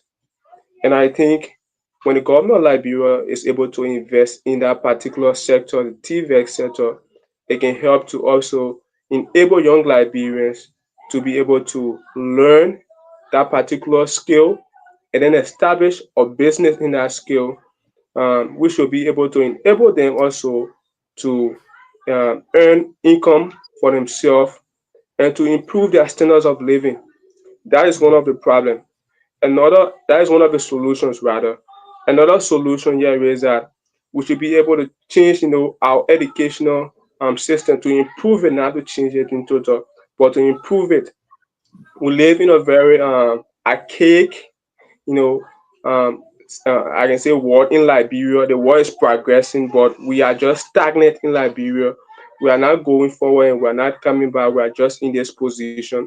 So I think we need to improve our level of educating young Liberians through ensuring that they get practical skills.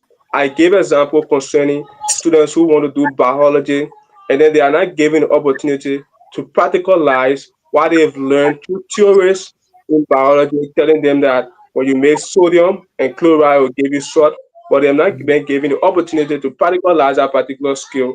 And that happens at my university, the University of Liberia. It has been happening there, and I've been witnessing it for the period of time. As a student of economics, I'm supposed to have basic understanding about data and about how I can use data to solve, some problems in society. But there is not enough, e-labs at my university. There is no digital lab at my university. I'm thankful to the new president at the Lady Mapan. Those is trying to improve some of the system at the University of Liberia, but it's also going on a very low pace. And another thing is that the Uh, government also needs to. Quickly, before you go to the government, many of the people, panelists, they talk about the attitude of the young people. Do you have any solution when it comes to how young people should behave towards job, towards work? Well, one thing I would like to say is that everyone has different personality, and many young Liberians, they are quick to be carried away. We are quick to be carried away, especially when we begin to earn small thing within that. A so plenty, small thing, quite a plenty in our abo. And because some of the including we have been stuck in this stage of poverty, and we are not finding any way out to try to unshackle ourselves from this state of impoverishment. So one thing I would like to encourage my fellow panelists, most especially those who are in the diaspora, is that we should never get tired of supporting young Liberians because they are the future of Liberia. If we Thank get you. tired, then we are getting tired on our country. So I think even though you will be able to support a particular person, that person may squander that.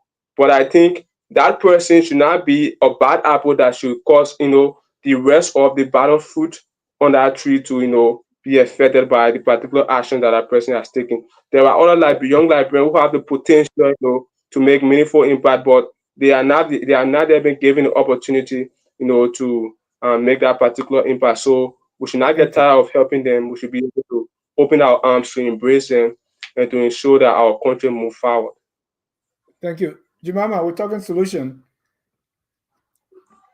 I want to hear from you. Okay, so solution. So I think I did public policy, and they said that you cannot find a solution if you don't know the root cause to the problem. I Mhm. hope I'm right. I So agree. we finally found out the problems in Liberia, and one of the thing again that should be the first and foremost solution to what I would say, like I said, we have to go back to all of those documents that protect and give young people the rights to quality education, jobs, and more. That is some of the Youth Policies Act and other document that was signed upon, and it has not been implemented to the core. And then again, Whitmore made mention about the curriculum of Liberia. I think when it comes to solutions, since Anthony Freeman was basically talking about practical skills, that's where the curriculum comes in. I think it is important we go back to reverse our constitution, our curriculum, and enshrine all of those practical skills within it. I will tell you for free right now, a student in my university studying political science might not know the constitution, might not even know his or her basic right as a citizen. He or she doesn't know. They might know their right, say them I read the stand, but they don't know what comes with the right, because I understand with every right comes a responsibility. So I think the curriculum have to be revised so we can enshrine those technical skill into it. Like for the issue of let's say to whenever you start my school before, like I used to tell there, I see even you in the school, you have to get some kind of electrical skill, some kind of baking skill, something somewhere you have to get some kind of skill that after high school you can be at least profitable to yourself, even if not to the country at large. So I think our government, like should we do away with government, the private sector need to at least reduce the issue of they have 5 or 7 years experience thing come down to our level that we've been existing for how many years I live for that will work we I get 7 years experience. How long? If you calculate 7 years back my age now, maybe I were around. I even think about area library existing now. So at least they should come down with the issue of the high level of experience that they need and find people who are qualified enough. Like Mr. Freeman said, the degree is just a paper, but what you have in you is the practical skill. What about computer skill? What about public speaking? What about different skill? I think it's important that we focus more on the TVET and the MVTI. That now they have the MVTC and the TVET. I think it's important that the government should allot more money to the entity that they can get more people working or going to school in this very era to get a practical skill that will be um, marketable to society when it comes to job. I believe so because at the level of MVTI, they do plumbing, they do a whole lot of things. The whole country right there is in MVTI. But when you go to the budget line under the Ministry of Youth and Sports, there are small money allotted to them. So I think the government need to look in that direction, provide more fundings, go back to the curriculum, revise the curriculum, ensure that even civil rights should be taught in school, the constitution, practical skills should be not it should be a mandatory thing that every school, whether government or private sector, need to focus on that the young people after us or even us can get some kind of practical skill that they will not be discussing the same thing about job, something that they will come with a whole new thing to the table that even if it's not 100%, but at least we can get the 25.5% of young people working there. I think that's a start. And the issue of volunteering too. Young people should get more serious about volunteering. Young people are volunteering, but they are not serious with the volunteering. There's a difference being there and being serious with where you are. So we have to get more serious with volunteering. All my life I've been volunteering. The small thing I can get at volunteering. So let us be conscious enough about wherever we are, do what you can do and make yourself marketable to society tomorrow. Thank you. Somebody said in the comments that this discussion is so important. Today should be just be the beginning. We should do it over and over. So please keep your phone line open. I'll be reaching out to you because we need to keep talking. George, let's talk solution.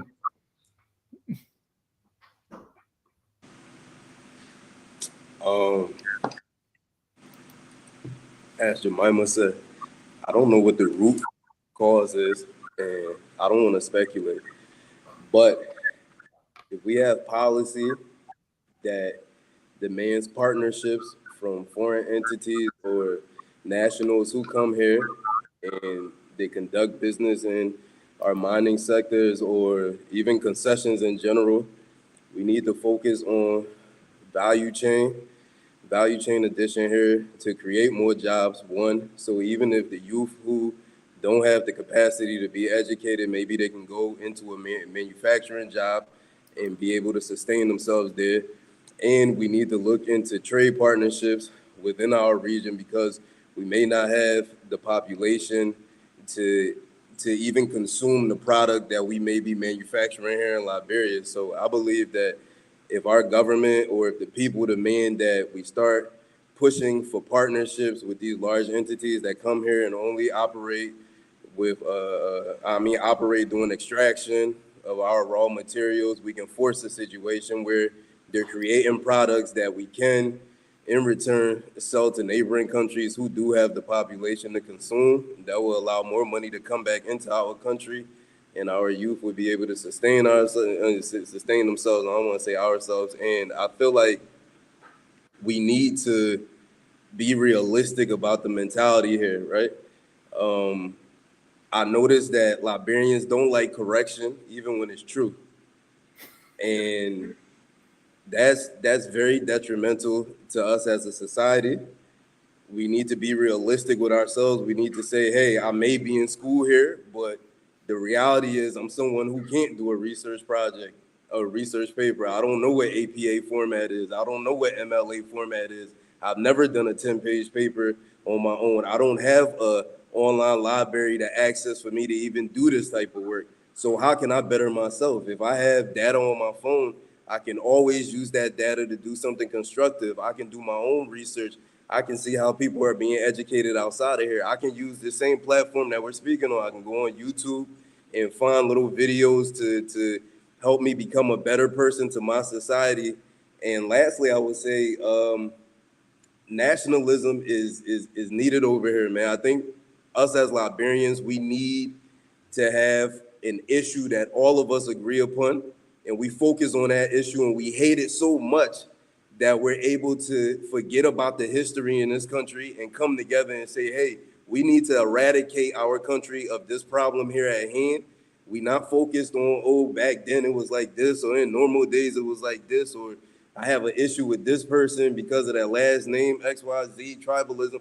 I feel like we all need an agreed upon enemy in this country so that we can move ourselves forward with nationalism first. And then, like I said, once that nationalism hits, maybe it'll push us to push for better policies that benefit us as a nation. And once we have those better policies, even if we aren't getting the education that we need, at least the job opportunities will be there for the people who aren't educated or who don't have the ability to learn. Because we can't be, once again, we have to be truthful with ourselves and say, hey, everybody doesn't have the capacity to learn. Everybody doesn't need to necessarily sit in the classroom. That doesn't have to be a thing here. And I feel like because we don't like the truth, it'd still be detrimental to ourselves to just solely focus on education right off the bat. We need to create opportunities for people to sustain themselves and then push the narrative through media, through nationalism that, hey, like to better yourselves, you need to go above and beyond. So I feel like that's a solution, but I don't know the root cause or why these people behave why they behave, to be honest with you. Thank you. George in studio, can you announce to our listening audience on radio the number to call? Okay, so guys, wherever you are this evening, let us say welcome to Care Radio 95.9. Just listen to the program on Care Radio, focus on Liberia. So the numbers to call is 0777 959 959 0777 959 959. Dennis, I'm having some up, though. Eh? I said, having some up. Yeah, okay, so. Yeah, he was announcing that I'm coming to you after okay. he. Yeah. Okay, go ahead.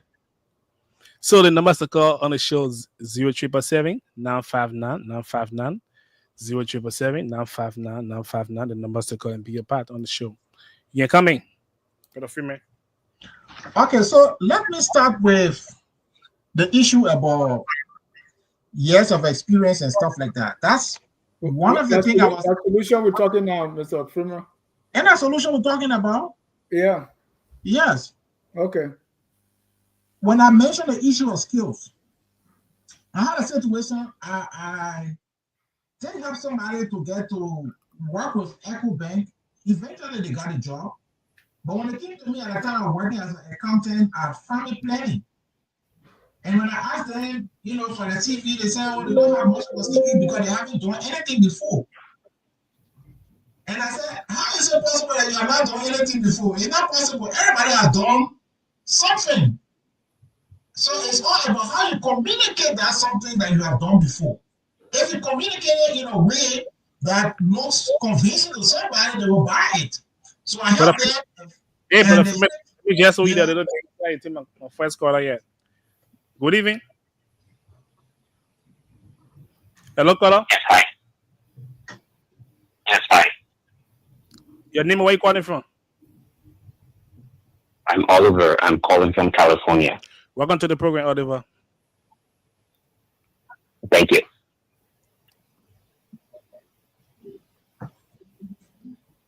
We can hear you. Go ahead. Okay. Wait. Hello. Can you hear me? Yes, my brother. We can hear you. You have 1 minute. Okay. So I was listening to the show, and I was listening to all the panelists making their arguments as to the issues we have as Liberians and how we can help our country. And from my point of view and the experiences I've had in Liberia, we are like a Liberian. We've always depend on the government to do everything. They'll be like, oh, the country is dirty. The government needs to do this. I understand George was on the show and he was saying, oh, he doesn't want to bash anyone. But I personally think we as Liberians, we are all very lazy people. We depend on the government to do everything for us. We depend on donors to support us. And that cannot be the case. We can always be a charity. We need to step up and do things for ourselves. Our country also have this level of mediocrity that everyone is mediocre. No one can do anything from construction to everything. They've done it very bad. There is no level of professionalism. And we as a country have to drive ourselves and get out of this situation. We can just blame politicians on everything. We put them in power. So if we pay our taxes, say for example, we have toll rolls and pay our tolls and the roads are not done, we can keep those people out of office. So the country as a whole, we just need to change the mindset. It doesn't have to do with just education or having a master's degree or whatever. I think the country as a whole, people need to have the drive to do certain things. You can be in agriculture. You don't have to know what it is. You can have data on your phone that you can use to research things on YouTube, on TikTok, or whatever. You can learn stuff, but people do not have the ability to learn stuff in Liberia. Everybody's just looking for a handout. And we as a country, if we keep it that way, the country is continuing to decline and nothing's going to happen. So that's my take. Okay, my brother, thanks for calling. The number to call 0777 959 959. Freeman, you can come in, brother. Yeah, so as I was saying, she said she had not done anything before. I said, why? You have not worked? He said, no. I said, but no, it's not possible. Everybody has done something in their life. It's a matter of how you communicate what you have done. So we're able to fix up the CV, present a better image, and she was able to apply. She got shortlisted for the job, and she did that job for so many years. So president, when she wanted to even leave the job, she kind of come back to me and say, oh, the job, the first job, I okay now, I spent years, but I want to leave. I said, well, you can try on your own now. Well, the point I'm making is that when you have those kinds of skills, you can navigate your way around. That's one. So that doesn't require the government to do it. That doesn't require your senator or your representative to do it. Just you, by being able to communicate in a better manner, being able to write in a better manner, you can solve that problem. Okay? The other thing I want to emphasize is... Mr. Freeman, the school is not teaching that. That's the problem. Yes, but Dennis, here's the thing. These people sometimes will buy like internet or how they call it, data, right? Mm-hmm. And they will use that internet data basically on maybe Facebook, Instagram, YouTube, watching African show. That same internet data can get you to an educational website where you can learn things for free. Okay, so if the education is free, why don't you get it? I mean, you in IT, Dennis, do you know how many websites out there giving out skills and programs for free? There is a lot. But they were buying the data, use it for Facebook, Instagram. Man, you looking nice. But man, you were not easy, your phone really nice. But I see data can carry you on a website where you can learn some useful skills for free. So that part of the problem is not the government, it's just individually as Liberians trying to improve themselves and looking of ways in which they can do things on their own. There is a part to play with the government, which I'm coming to. That when it comes to the government, the first problem with the youth is that you have to stop voting for foolish people in office. There's a lot of politicians out there. You can see them from the Dennis was giving the example of some of the politicians. They know that they are foolish. They say they are foolish. Every time they open their mouth, foolishness comes from it. And Liberian people will dance, celebrate them, and vote for them in office. Probably because they got a little money or whatever. But it's the first step because the solving of the employment situation, maybe half of it has to do with the government. So if you get the wrong people in government who's dancing, singing, and not doing anything concrete, you're never going to have a government that will invest in the kind of skills that useful, that young people will need to improve their lives. So that's another part. The other part, maybe the government. 30 seconds. Yeah, I know. They have to keep adequate information on the employment situation. The labor ministry need to give a full breakdown on the unemployment situation, general unemployment, women unemployment, youth unemployment, so that we can know a county by county, then we know how to address the problem. But in the absence of such information, we may not be able to address the problem. Thank you. We're joined by our FOL resident economist who is currently serving the World Bank in Addis Ababa, Thomas. Let him give us. Yeah, he will have a lot more to say. Thank you, Dennis. This topic is a very critical topic, so it's good to talk about it this time. I think it's going to be the leading focus of the joint World Bank and IMF spring meeting. So even our government officials that are going to DC, this is going to be the focus. So it'll be interesting when they come back from those meetings. And let me just say, I don't speak here for my employers. I speak just as a panelist on this show. So when they come back from these spring meetings, it's good for the government of Liberia to be able to figure out what is the strategy for job creation. Like Mr. Freeman was saying, in the country, we have a private sector that has been growing for almost over 100 years, but it hasn't really been able to be that engine of growth.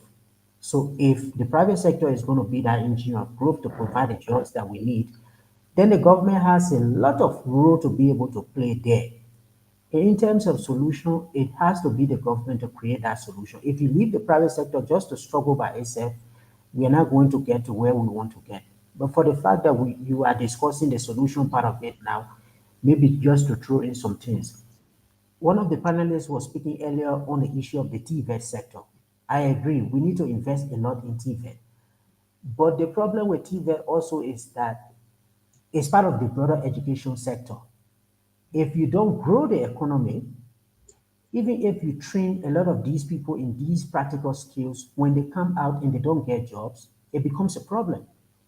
So if you look at in the country, for instance, one of the sectors now that has been expanding and absorbing people who have been doing these technical TVET skills is the electricity sector. You see electricity going to Nimba, it's in Maryland, it's finding its way to Buchanan. So those people who are doing electricity, they will be able to get jobs, right? Even if you train all of the people in masonry and carpentry, if you don't grow the economy so that people are able to construct to hire them, then there's a problem there. And many years ago, there was this philosophy that the best way to get out of poverty was to go to school. But now, if jobs are not created for people who went to school to be able to get the jobs, then that link or that path to be able to get out of poverty is no longer true. So there has to be a lot of policy work to be able to address the issue of job creation. I know we have the National Development Plan, but what is the government of Liberia's strategy for creating jobs? What are the sectors that we want to focus on to actually create the jobs that we are talking about? So it comes back to the issue of the government strategically thinking about job creation. Today, the president attended the retreat that he had with the development partners. And one of the lines in his statement I was reading was the donor partners to focus on job creation and not only to focus on peace building. But I think that comes back to us as a country. What are we strategically doing to make sure that our partners invest in job creation? We can leave it to them and say create job and forget about peace building. It has to be strategically done. So I think the bottom line here is for the government to be able to take this agenda and be able to work with it, whether it's in the forest sector, it's in the manufacturing sector, it's in the energy sector. What are the sectors strategically we want to create job, and what are the strategies and policies that we are putting in place to be able to expand the economy to create these jobs? And lastly, if before I turn it over to you, in the TV sector, for instance, someone was talking about the quality. One of the callers is very critical. People go to these institutions, they come back and you say, come and do my trouser as a tailor, and they don't do it, right? So we need to find a way to be able to license. So there's a law that has passed the lower house now that has gone to the Senate to create this TVET commission. And now we have an old institution which is called AITB, the Agricultural Industrial Training Institute, that has been reactivated and is working. How can they merge the two so that we even start to license people who are doing these TVET education?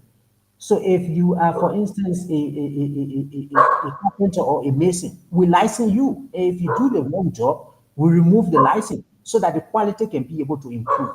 But if we just let everybody go after 3 months, 6 months, they graduate and they get out and do bad job, then it reflects on the sector as a whole. So there's a lot of work that needs to be done on the policy side, on the strategy side, to really be able to create the jobs that we want. Thank you. We are completely out of time, but I beg the indulgence of studio so I can give each of you 58 seconds to conclude. Because I'm leaving the two seconds so that I can talk Shut to. down. 55 seconds. So, Jimama, you go first. Let your Ladies before gentlemen.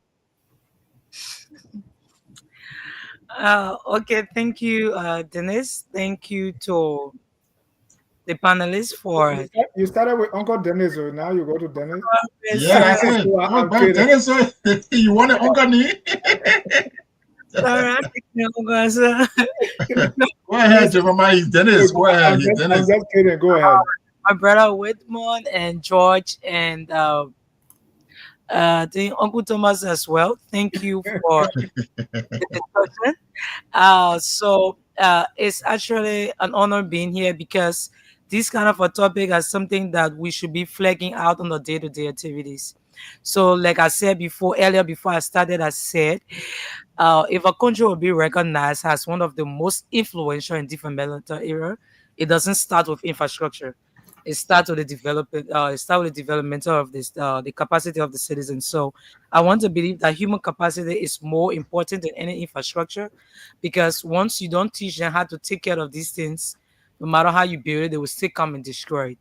So, like you said in the comment section, someone said that the discussion shouldn't be the first. We should continue to flag out these issues. So, I want to appeal that the discussion will go on long, that you have more young people coming out to discuss issue, mostly when it comes to job, it comes to youth empowerment and so on. So, thank you, Ernest, being here, and I hope again that I will be called back so we can better discuss issues surrounding young people, mostly when it comes to peace. Because, like I said, I'm sure they're into peace, and I don't talk anything more or less than peace, because I believe that a country that is violent free, you have more success than a country that have a lot of issues going around. So, thank you again.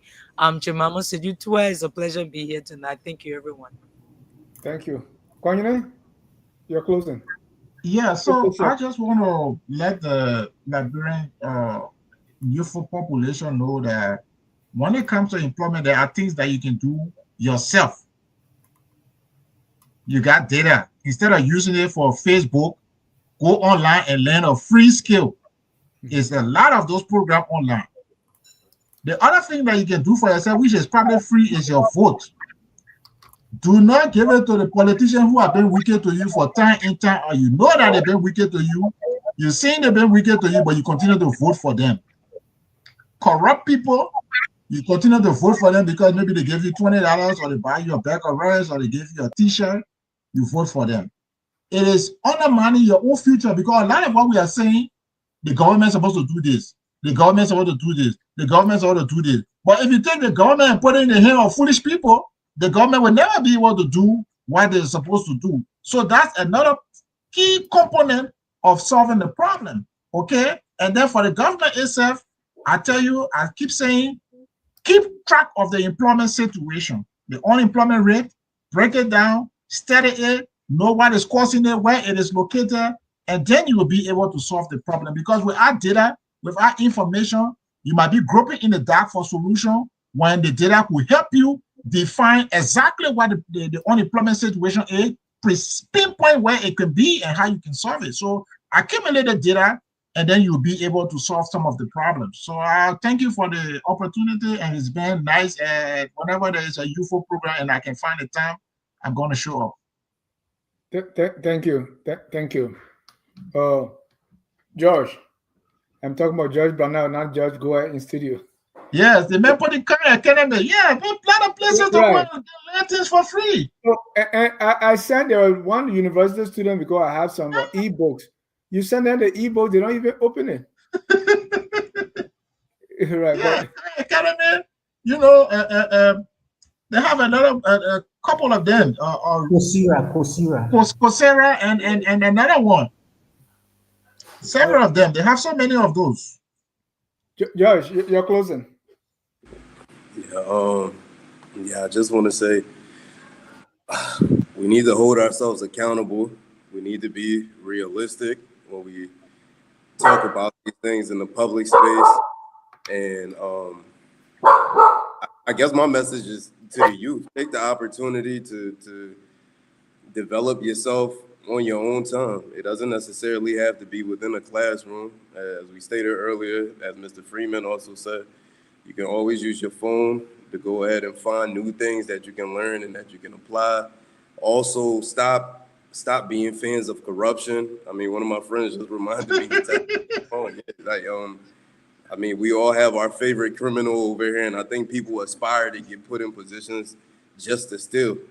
So we need to stop that mindset. And if we reach to a place where our Ministry of Labor is able to provide statistics on the unemployment over here, not to be funny, but I would love for them to define what the youth is, because sometimes you meet people in their 40s and 50s out here who say, we the youth don't have opportunities. So I think we need to define what the youth is here in Liberia. I believe is the youth is someone who may be from 18 to maybe 24, but over here, like I said, it spills into the 40s and 50s. So I hope our government can do that one thing and just define what youth is for us Liberians. It's defined. No, but no, just one second. Y'all gotta tell me then. What's the age group for the youth in Liberia? So the issue of youth in Liberia is more about whether you are successful in life or not. If you are not successful, you remain a youth. Okay, wait. So that makes sense. That's why when I go somewhere and I help, they will say dad, or when I step through the airport, they will say our pa. Oh, I understand now. Okay. So at any moment, me myself too, I can regress and become the youth here if something happens to me and I don't have income. I understand. From 35 below that youth. Waymon, what's your? Let's hear from you. Your closing comments. Thank you, first of all. Thank you to Focus on Liberia for the invite. And I would like to give a special thanks to Madam Jackie Sai for affording me this opportunity to appear on this platform. Meaning, as one of the youth who is residing in Liberia and who is, going through the day-to-day challenges that other Liberian youth are going through as well. And before I leave, I would like to raise some points. First of all, I think there should be internship opportunities which should be created for young Liberians, young college students to be able to practicalize what they are learning in college. And right now, there is an internship opportunity that is ongoing. The application process is still ongoing. I just want to make this publicity so that other youth listening in Liberia can be able to take advantage of that opportunity. It's at the Lone Star Cell MTN. It's called the Lone Star Cell MTN Yellow Scholars Program. So if you are a youth who can excel in your academics, you can apply for that particular program. But the requirement is that you have to have 3.5 GPA above, and there are some other requirements that you need to meet as well. So the government too need to start to create some of those internship opportunities to empower us and to update our curriculum and to build up our human capacity as a whole. And then we as young Liberians too need to update our mindset, our way of thinking, because we are trying to make people like George and people like Mr. Freeman and Fred for coming, to helping other young Liberians because they have realized that if you continue to help them, when they begin to call you oh dad, oh big brother now, then it becomes harmful. So they are getting afraid and they are trying to pull back. But however, I would like to encourage them to continue, helping young Liberians because they are the future of Liberia, like I will continue to say. And in a nutshell, I would like to say thank you to Focus on Liberia for affording me this opportunity. And I look forward to appearing next time if I receive an invitation, from Focus on Liberia in order to discuss issues concerning the Liberian youth and about the posterity of our country as a whole. Thank you so much. Thank you. Thank you. Definitely you're going to hear from us. Mr. Sia, you're closing.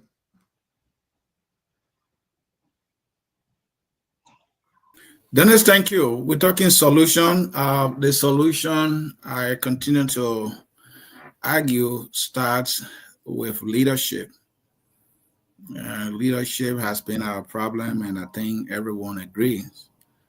But the leadership in itself is not enough. It just should be the foundation. I'm talking about a leadership where the national leader steps us and says, look, our solution must come from us. Any other country that is doing what is doing so because its people decided to do it, not because others decided to do it for them. We had the UN, we have all the so-called partners in Liberia. They have done everything. They're paying for medicine. They've done it. Liberia is not in an appreciable state. It will get there only if we Liberians decide to say, you know what, this is our responsibility. We need a Liberian leader who will tell us that, who will go from village to village, who will not travel to America or any other country, at least in the first 4 years of their presidency, going from county to county, from college to, just about everywhere that president can go, telling Liberians that, look, our solution in our hands. Let us do it right now. And let us make ourselves to believe that we can do it. We have the solution. And the other thing we need to forget about is let's start pitying ourselves. I see so much self-pity in our brother. My brother is not easy. My brother is not easy. We need to forget that attitude of if not easy. It has never been easy, but I don't know. We need to forget about that. And then the other good things the panelists said, revolutionary education in Liberia, the emphasis 100%, I can argue, should be on, technical education, trade. If I were president, I'll put 90% of the money for education in technical skills. That would be my emphasis. I don't care who criticizes me. Almost all the money for education will go in technical skills. That's where the focus is going to be. The solutions are not going to start pretty. It's going to be rough. You got to pick up this one, focus on it when it gets better. And I think the leader said the most important resource we have is the human resource, and in particular the young people. The focus should be on them. I think we will start. We'll start making progress.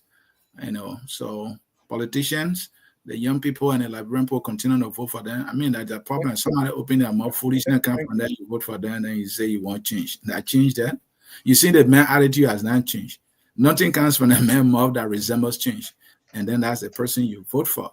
I don't know how the young people are making this kind of decision, and it's impacting them. They continue to do so. If I show in Liberia now, they will now vote for me. Say, where am I coming from? Am I coming from America? Yeah, we know him. So that's it, Dennis. Thank you. And I encourage the young people to ask questions. My own family person will ask me, say, "Oh, Uncle Dennis send me money. I want to sell gas." So I said, "What's the analysis you did that tell you that gas will be the most profitable business you make to give you money?" You know what he told me? "If you want to help me, let's stay." Because I said, no "Now need for analysis, no need for yeah, I said, analysis. now you're selling gas when you burn the whole burn, and who got to bury 6 people?" Tom, your solution or your closing comment. 50 seconds. Okay, good show. I just wanted to go back to the point in the comment. The people said you should have the show over, and we do it with every other show. Or we couldn't finish today, we'll do it again, we never do it, and then we move forward. So I think it's good to dedicate some time to this job issue because, like I said, it's a critical issue. It's not only for Liberia, though, it's for the entire African region because we have a very youthful population. Much of the population growth globally is going to be coming from Africa over the next 20 to 30 years. The West, the developed countries are aging in terms of population. So job creation is going to be very critical in Africa. So maybe we can have 1 or 2 or 3 series, maybe looking at sectoral level. Much of the issues have been discussed. I agree with going on the data issue. When Samuel Tuer was Minister of Finance, he used to say many things, but sometimes he used to be very frank. When the CDC had this issue of creating 1 million jobs, I think he had gone to LBS and then they asked him about it, and he was very frank that the government of Liberia has no a framework in place to be able to either project job creation or collect real-time data on jobs that have been created. And the Ministry of Labor and Wages have never been able to do that. It's either because we are not giving them the resources that they need to do it or they don't have the technical capacity to do it. That's something that we need to pay attention to. See a lot of young people moving towards creating their own businesses with technology. They're going online and doing things. But the only way they are able to make progress in that area is to be able to address the issue of access to finance. And young people, women generally have problem with access to finance because in many instances they will not have collateral. So it comes back to the issue of policy. It comes back to the issue of the government. We have a lot of work to do if we want to create jobs, expand infrastructure, it's either roads, electricity. So there's a lot. Maybe with time, maybe next time we can maybe segment the discussion and be able to see how we can add on to the general points that we discussed. But it's a very good show. It's a very good topic at this point in time. Thank you. Thank you very much. I want to thank all of you for coming. Even people that left earlier, we say thank you so much for spending the time. We want to thank our viewers and our colleagues at Care Radio. Always listen and give us your feedback. On behalf of all of us here, we're going to close with a song that says, "We are all Liberians." Have a good day and God bless. We are Liberians. Liberia is our home. Liberian people. United are we one. Liberia, oh. United are we one. Liberia, Liberia.